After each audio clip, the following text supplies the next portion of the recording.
Hey everybody, this is the Sliders Review. I'm here today to talk to you about how Jerry O'Connell saved season 4 of Sliders and in some ways kind of ruined it in season 5. A lot of people don't give him much credit, and a lot of people should. I've always been a fan of his. I've always liked the character.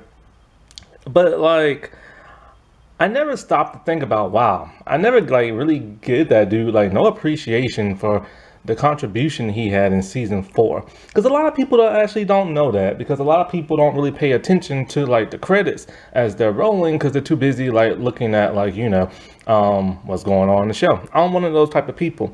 I'm never really a huge fan of looking at credits and stuff, but then after a while I get kind of curious, to wow, well, who directed this, or who wrote this, or who's this and that, you know what I'm saying?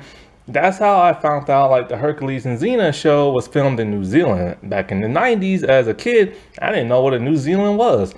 And since Wikipedia wasn't a thing, and I had encyclopedias, but I never just bothered to look, I figured, oh, okay, it must be a foreign country. That's why some of the people have different type of accents. And then when Power Rangers moved on over there, I'm all like, oh, New Zealand, that's that show that Hercules and Xena was on. I knew that from the end credits. Also, if you watch Xena, pay close attention to the very last end credits that are rolling up. They always have a funny phrase or something going on, just something hilarious, you know what I'm saying? I didn't realize that until I actually started watching it. But then when I was watching season 4, I noticed something as I looked at the credits in the beginning. Jerry O'Connell's name comes up in as an executive producer. Now, back in those days, I didn't really know what an executive producer was. But then as time went on and researching this and that, I'm like, oh, I didn't know they had as much power as I thought. And so basically it's this. You have say a producer.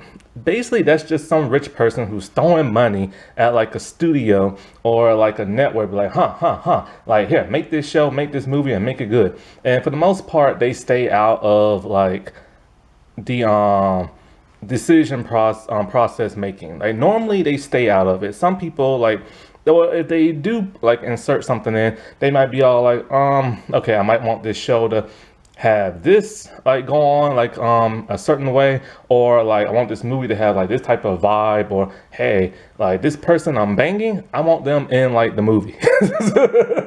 It's mostly stuff like that.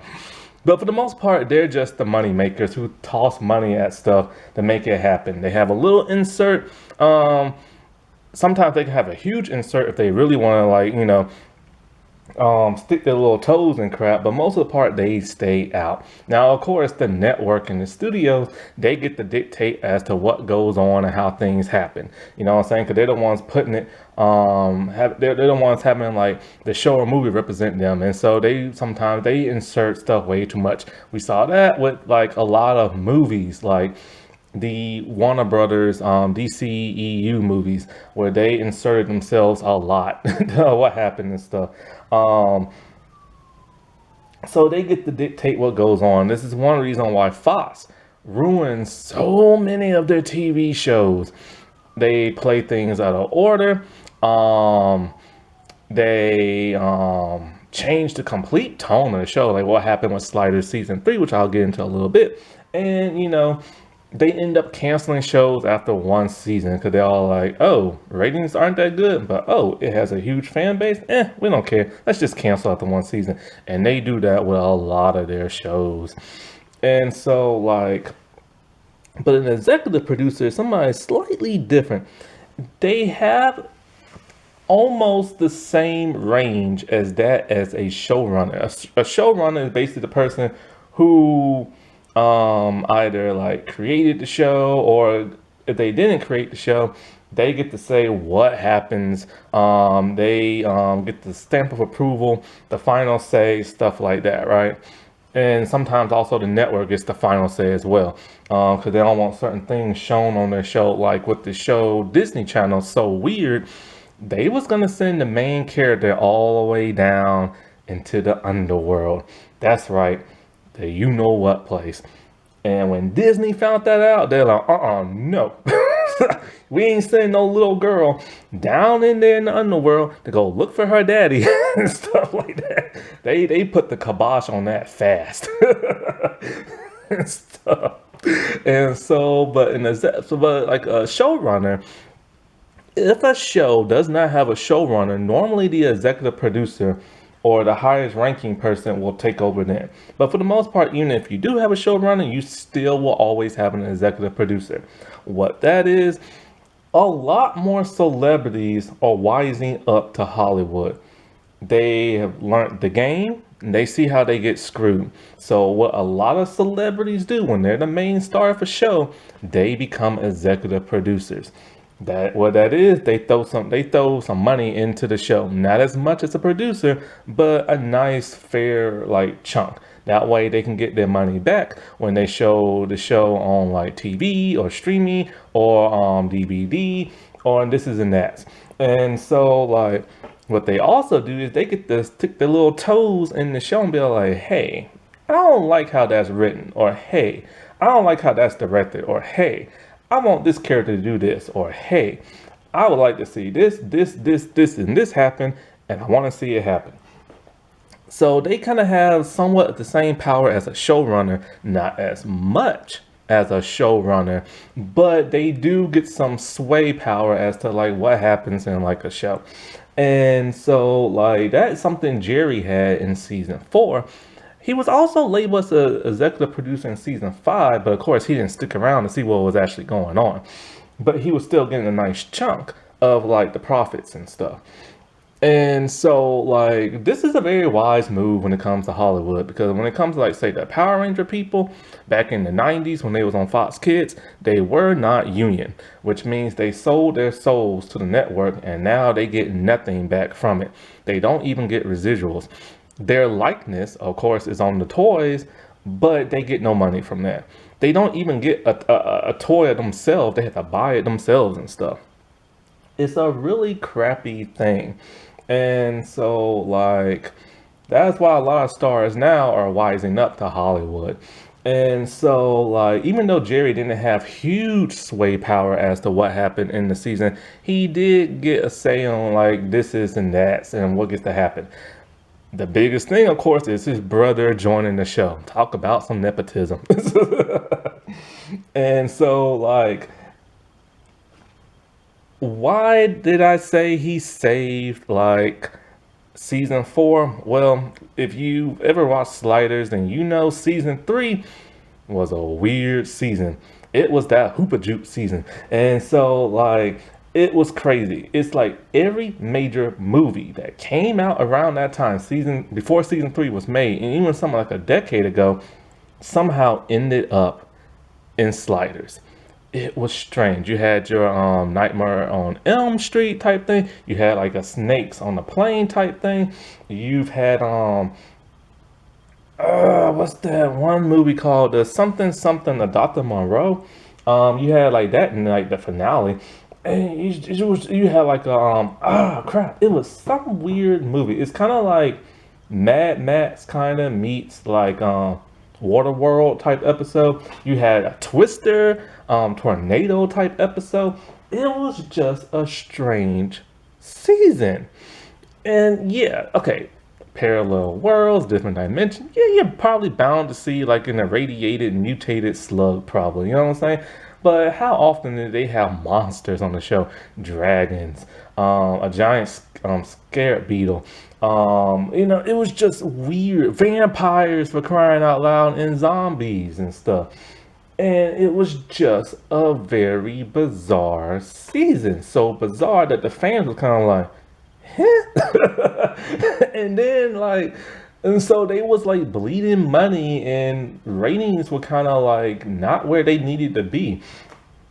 On top of that, they killed the professor off and fired John. And then towards the end, Sabrina left the show.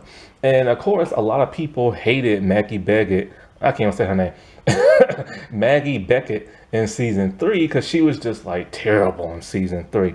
But then came season 4. And ironically, things started to get better again. it was more about like different worlds and like changes here and there, and no more movie monsters. But of course, because they was now on the Sci-Fi channel, they had to, no matter what, they had to throw in more scientific and sci-fi type stuff. That's just how that channel rolls back then when they used to. Now it's totally different. And so like, and that's fine. You know, you go to a different world, you're bound to see some weird technology. And what's so crazy is a lot of technology that they had in Sliders in season 4, we're starting to see nowadays in like our own time and world and stuff. Because it's like they had an episode where like people pay for like money with the chip, and like, you know, your inserted into your wrist. They also had a world where you had like a chip inserted in your wrist and you could open doors.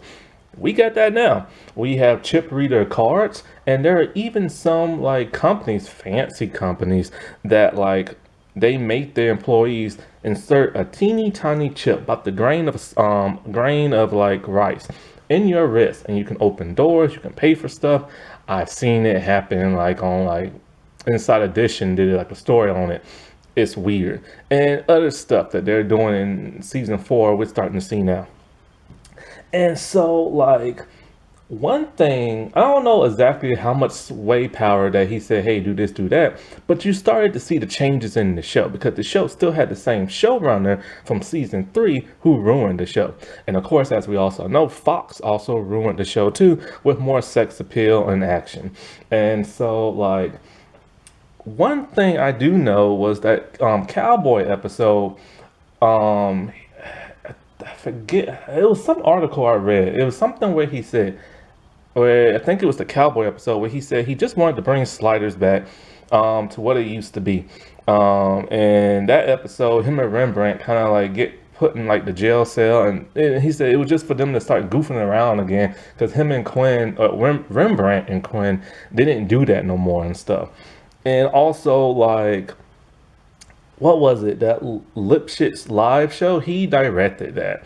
And that was very reminiscent of something of season 1, you know? And of course, the Maggie Beckett character, my God, her personality completely changed in season 4. She was basically the new Wade and stuff. And of course, Quinn became like the new professor.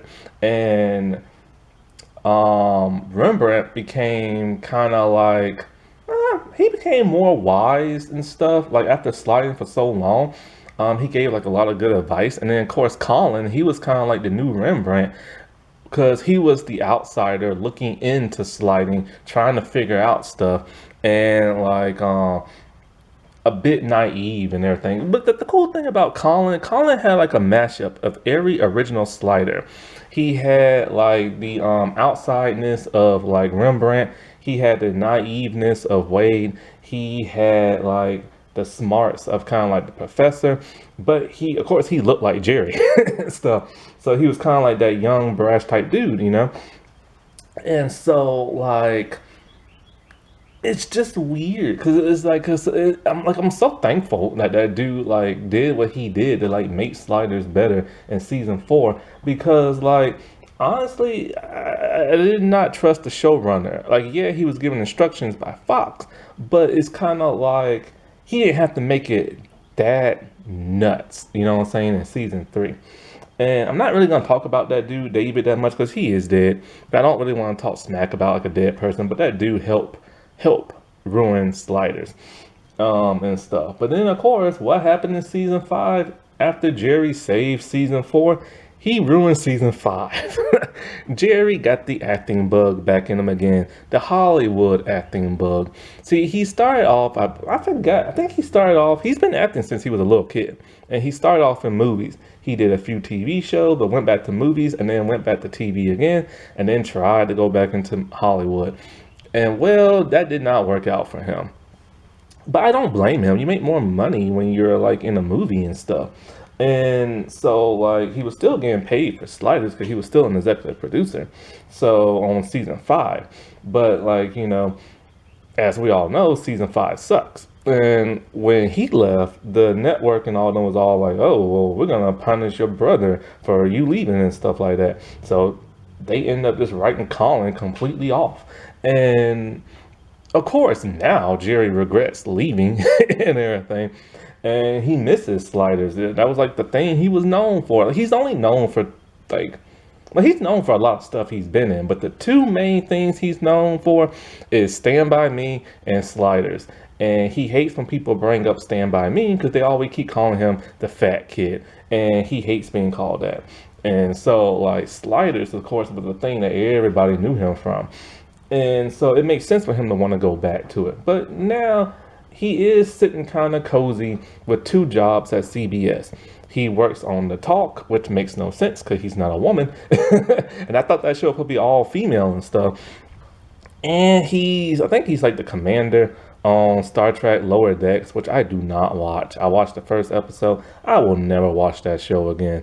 And so for now, he's sitting like cozy and everything. And so is his wife. His wife is going to play number one on Star Trek Strange New Worlds.